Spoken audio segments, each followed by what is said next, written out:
Good to see everyone here today. Thanks for coming and joining in practice. I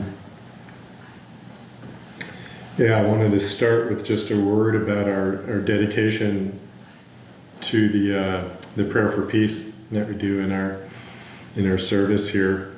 The world continues to, in some ways, get crazier and crazier with a lot of fractures and a lot of violence. And I mentioned last month when we did our service where that prayer for peace chant came from and where the dedication came from. It came from my teachers were moved to create that chant after 9/11 when that happened. And you might know or have noted the dedication includes to the wisdom of the people and the compassion of our world leaders. And I remember when they created that dedication, there were some people in our Sangha who were just like, compassion of our world leaders. They were scoffing at it. And my teachers were like, well, we need to pray for that. We need to pray for that. And right now, in this moment, I feel like I've got much more confidence in the wisdom of the people than the compassion of our world leaders. I think the people that are running things with their hands on the lever of powers they wouldn't know compassion if it bit them in the ass. It's horrible. So we pray and we chant and we make those dedications, and they really have an effect. As gathering together has an effect, both for us as well as for others. The energy that we emanate has an effect. So while the big ships of state fall apart and with big holes in their hull, they're sinking and collapsing and all of that, we've got these amazing lifeboats. Okay, this is a lifeboat. This is a very, very reliable and solid lifeboat that will serve. And I hope you have other lifeboats too. But if you don't, this one will work. But hopefully you have other lifeboats too. And that's what we need. That's actually going to be all we need to survive. As the bigger systems maybe fall apart and fracture. We don't have a lot of control, influence even around those things. But this is the important thing, to maintain our lifeboats, our communities of care, and our practice, for ourselves and then for others, because our emanation has an effect. Okay, do you all believe that? Yes. Yeah. Yes. Good. Good. I do too. Good. Glad you're feeling it. Yeah, this realm is just absurd, isn't it? It's just absurd. It doesn't, make any sense. Like, we can't figure any of this stuff out. What the hell's going on? We have certain views of what's going on. It can be more or less accurate. But, the big picture of what's going on, it's like, whew, wow. We can never comprehend the whole big picture. It's really vast. So it's really a blessing just to have, the days and weeks and months and years of embodiment, in this life. Everything is very precious. So we make the best of this long dance that we have in our time in this life. And we also have to carry ourselves with a bit of, I think, lightness, because it really is absurd. Yeah, it really is absurd.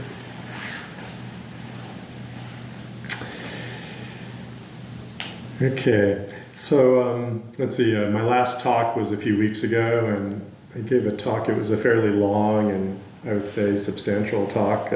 I got some feedback from several people that they really liked it, and I put a bunch of work into it, and so I decided to be a little bit lighter today.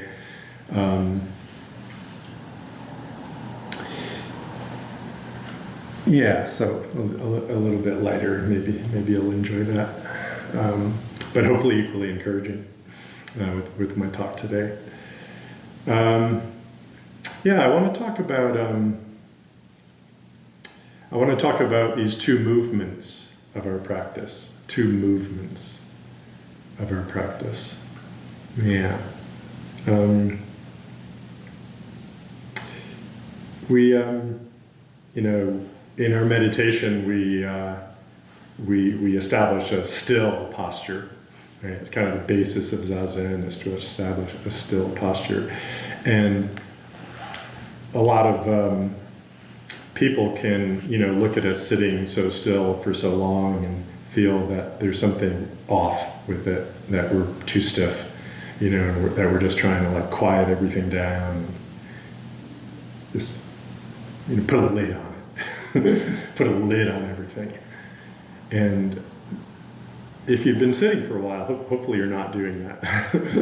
So sometimes, as we begin practice, we do that. We actually are doing that. There's a stiffness and there's a suppression and a contraction even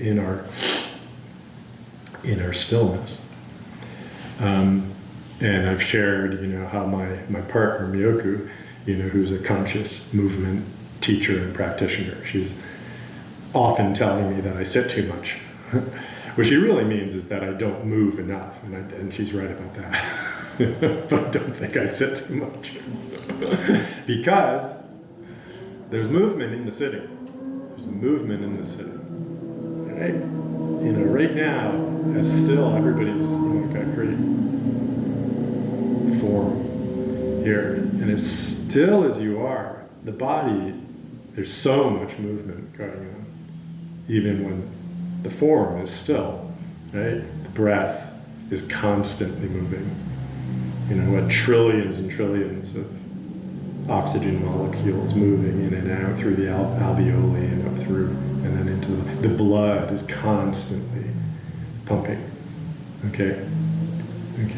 And then maybe the muscles aren't moving, maybe the skeleton isn't moving, but even those are shifting a little bit. But now we get down to the atomic level, the molecular level. They're all vibrating. They're all moving constantly. In fact, even what we perceive to be solid is not.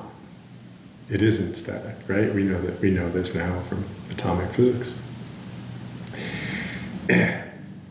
There's a field of activity, of dynamic activity, even space. It's full of it. Space is full of.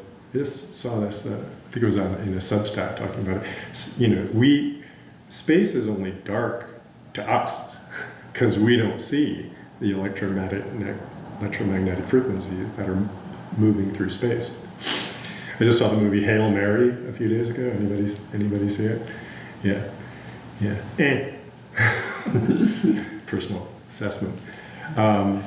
But he's out in space and it's all dark and it's all quiet. But there's all sorts of electromagnetic radiation, moving through that. And if we had the eyes to see, it would appear colorful and bright, potentially. Right? So there's that. And then even the solid things are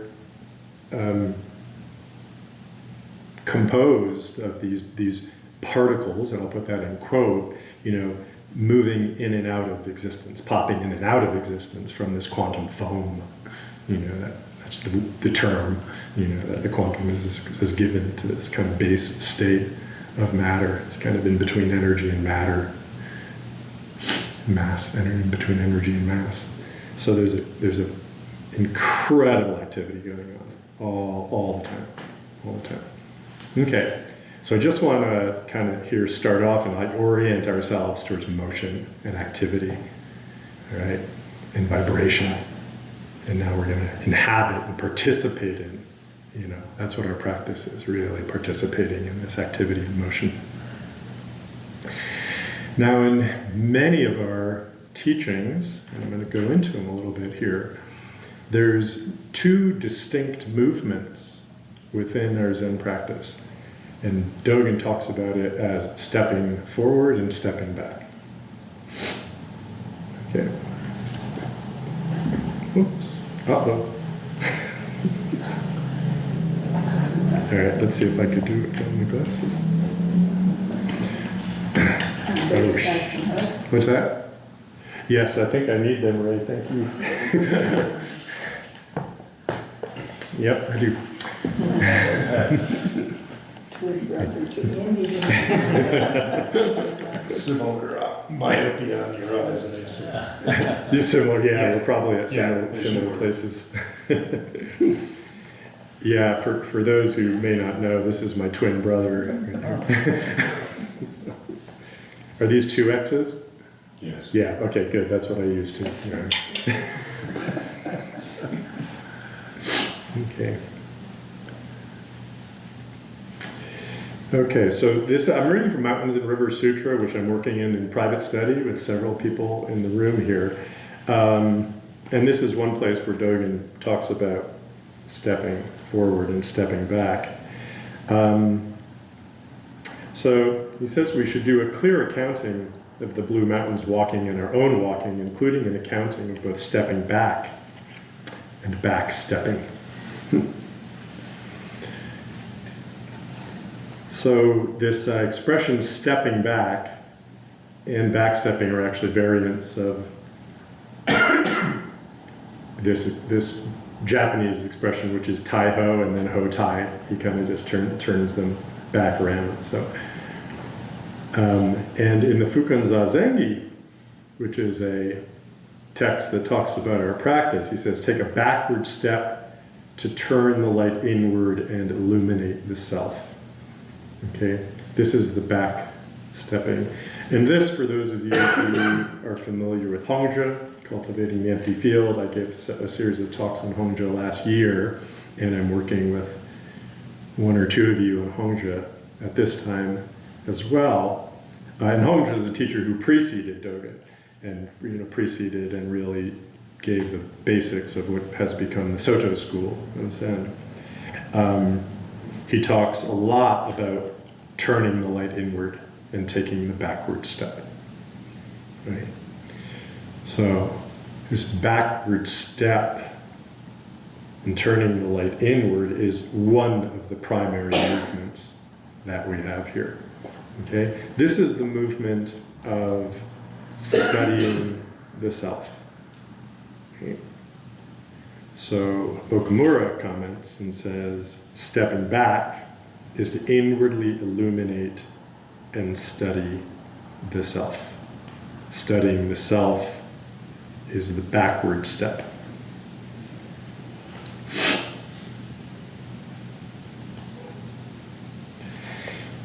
Okay. This is the way we study the self in Buddhism. We take the step, the backward step. The way we don't study the self is to try to figure the self out. Okay. And here I'm going to move over to Suzuki Roshi's. It's not a new collection. It is a new collection, but these talks were given 50, 60 years ago. I know Shawan has been using this as his primary text for the last few talks that he's given. And I'm really enjoying this as well. And as I was developing this talk, I kind of opened up to this page and I said, that's what I want to talk about. And then I looked at Shawan's talk from, I think it was last week, and it turns out that he spoke about finding yourself. Oh, no, sorry. It was understanding your mind, which is actually the next chapter. So I'm kind of right in line with him. But I like this a lot. Suzuki Roshi says, when you try to figure out who you are, you're using your self-centered, limited mind, and it doesn't work. Right? Figuring yourself out, trying to figure yourself out doesn't work.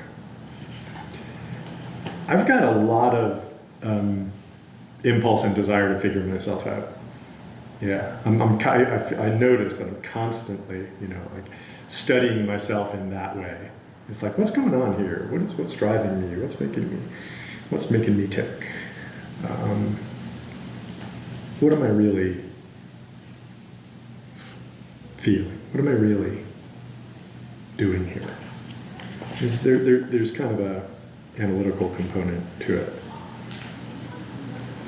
it. Suzuki Roshi brings up an enlightenment verse written by Tozan Zenji. Don't try to seek yourself. Don't try to figure out who you are. The you found in that way is far from the real you. It is not you anymore. But when I go on my way, wherever I turn, I meet myself. This came to Tozan right after he had a big enlightenment, after seeing his own reflection in the water. It's kind of interesting, huh? You can imagine, you know, we look in a mirror and we think we have a really crystal clear view of who we are, which is very, you know, delusional. You know, that's not who we are. But there must have been something about the fluidity of that reflection. It's like, that's me, but wait a second, it's moving and changing and distorted. It's like, that's actually, I'm more like that in this sort of crystal clear mirror image, right?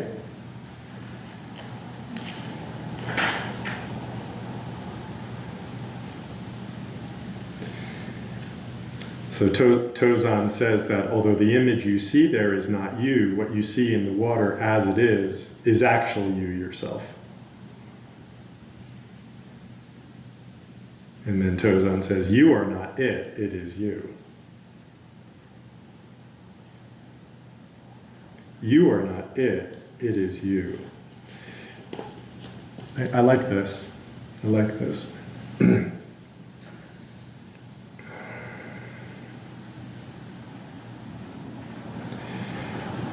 When we look at ourselves in the mirror, but then also when we can have an experience of interaction with the world, we can say, oh, I'm that, I'm that, I'm that.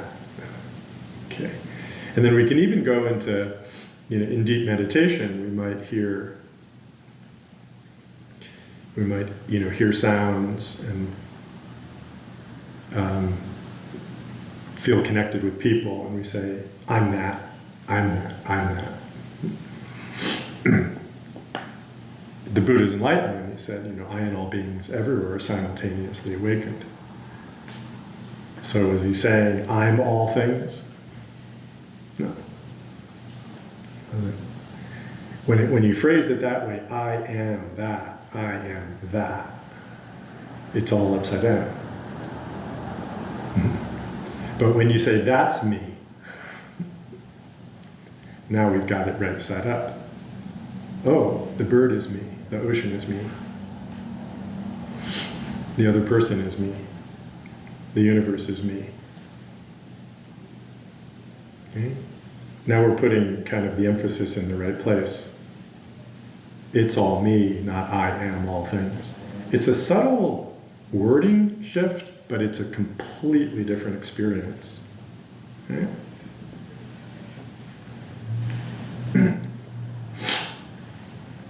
So turning the light inward is about seeing that. Yeah. That's me. See, you're turning the light inward, but you're not cutting off your experience or your perception.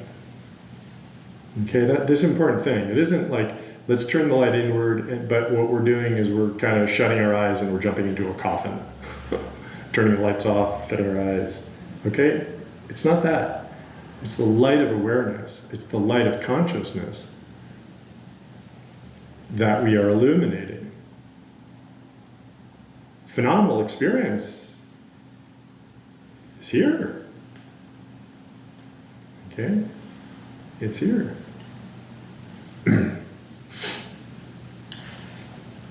So this is important. Okay, so that's the stepping back. That's the stepping back part.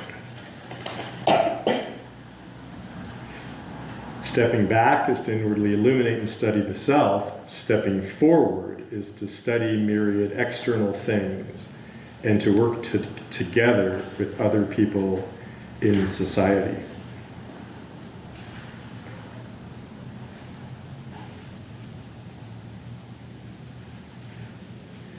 Stepping forward is called, there's some Japanese terms here.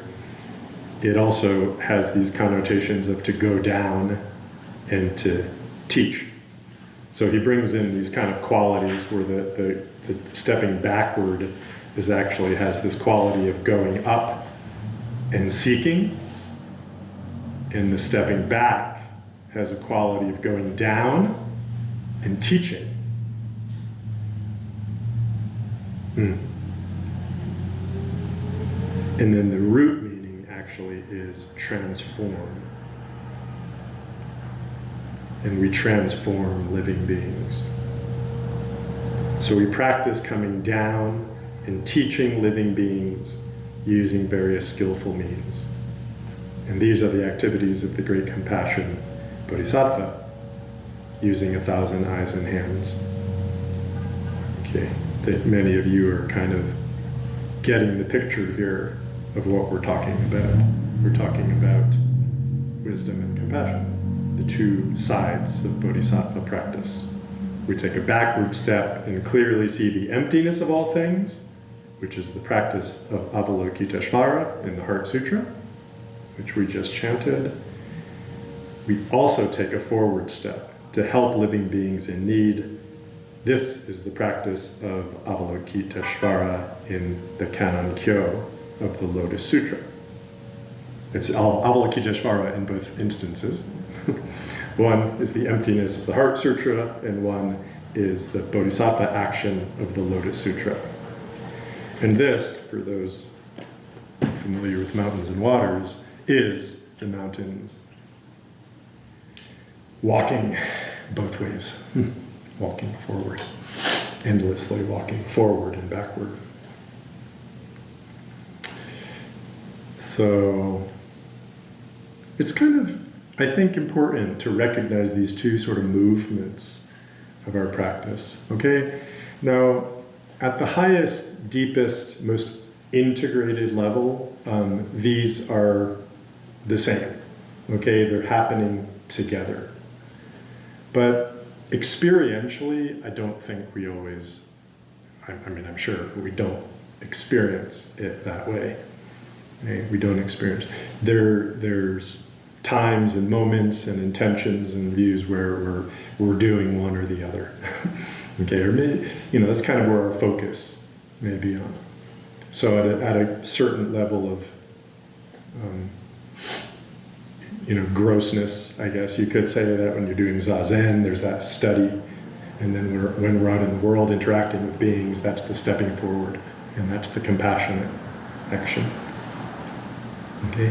And I think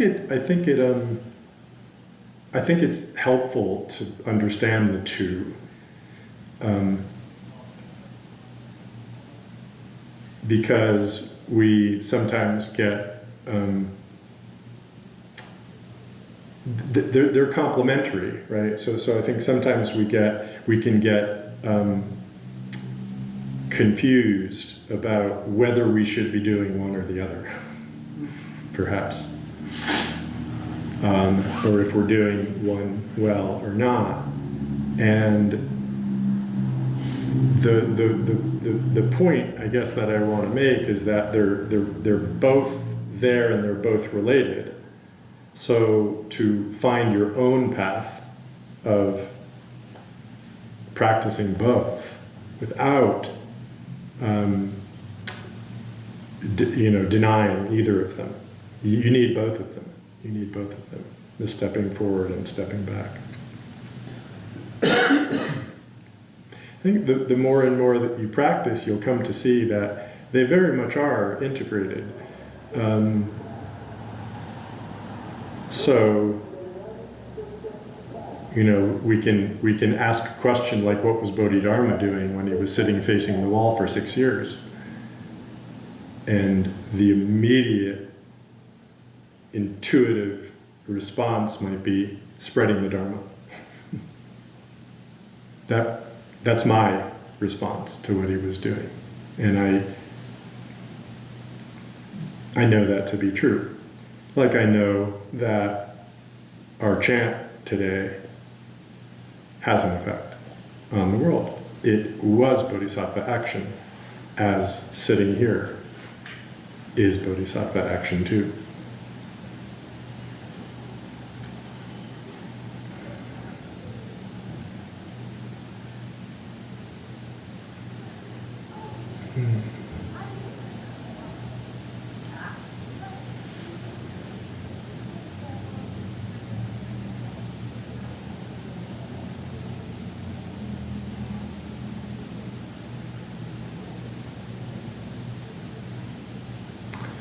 Well, even just a few moments of zazen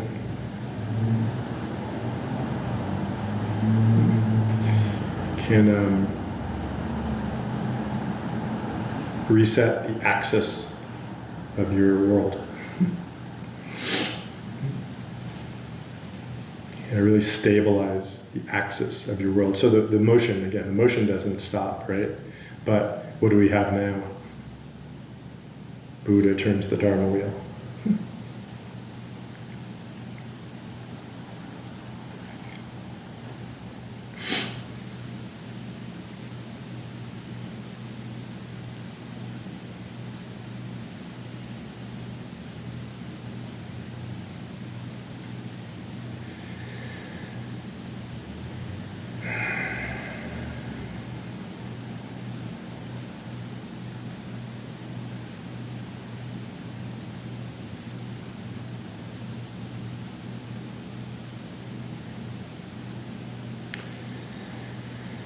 Springtime. Spring has become Easter yesterday.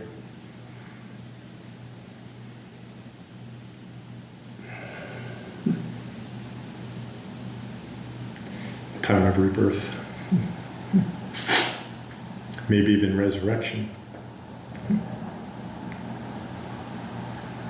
I'll take rebirth.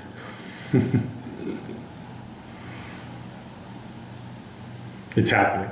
We can't stop it, thankfully. And it can happen in each one of us. We can sow the seeds, plant the seeds, and water the seeds of our rebirth right now. I'm very hopeful for the world. I really am. I think that this chaos and craziness is the death throes of a very dark control system that has been growing for a long time and messing stuff up for a long time. And there's powerful forces of evil at play, for sure. But I don't think they got what it takes. Don't. I think the power of love and wisdom is so much more powerful than these dark forces that want to contract and control and put people down, extract. It's not sustainable. This guy we've got in the presidency, he's a perfect I don't even want to say symbol, because he's more than a symbol, but embodiment of the control system that is currently at play. It's a narcissistic, completely deluded, completely cut off from reality consciousness and awareness. So it's very extractive, it's very controlling, and it's very, what's the word, like, when you're like totally obsessed with vengeance, right? So much energy going into like destroying enemies and, anyone who shames you, you're just going to ruin them and destroy them. I mean, that's the system. But what's happening is like crazy. I mean, this guy's. I don't know how much longer he's going to, just even be able to function. Likewise with the entire system. So, anyway, it's I've got a smile on my face because it's like, it's just, it's ridiculous, but it's also obvious. It's like, we're seeing this very kind of emperor has no clothes kind of moment around these control systems. So, yeah, I'm pretty hopeful. But I've got you on my life raft, so I hope you all feel the same way. Okay, I think that was a little lighter than... or maybe not. Maybe not. Okay, thank you for your time and attention.